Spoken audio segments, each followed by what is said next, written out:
ఎప్పుడైనా చూస్తే చాలా ఆశ్చర్యకరంగా నించుంటుంది అది. అది ఒక చెరువు ఒడ్డునో ఎక్కడో నిలబడుతుంది. నిలబడినప్పుడు సాధారణంగా ఒంటి కాలు మీద తపస్సు చేసినట్టుగా ఉంటుంది. ఒక్క కాలు మీద నిలబడినట్టుగా ఉంటుంది. తెల్లటి రూపంతో ఉంటాయి సాధారణంగా కొంగలు.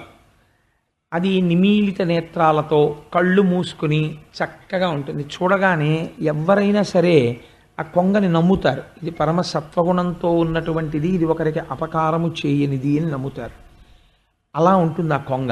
కానీ దాని మనస్సులో ఉండేటటువంటి భావన వేరు.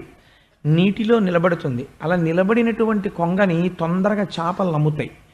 నమ్మి ఆ చేపల పాపం ఇది మన ఏం చేస్తుందిలే, చాలా సత్వగుణ ప్రధానమైనటువంటి జీవి అనుకుని ఆ కాళ్ళ దగ్గర ఎక్కడో తిరుగుతాయి. తిరగగానే అప్పటి వరకు ఏమీ తెలియని దానిలా ఉన్న కొంగ చటుక్కున చేపని తన చంపుటముల యందు ఇరికించుకొని ఎగిరిపోయి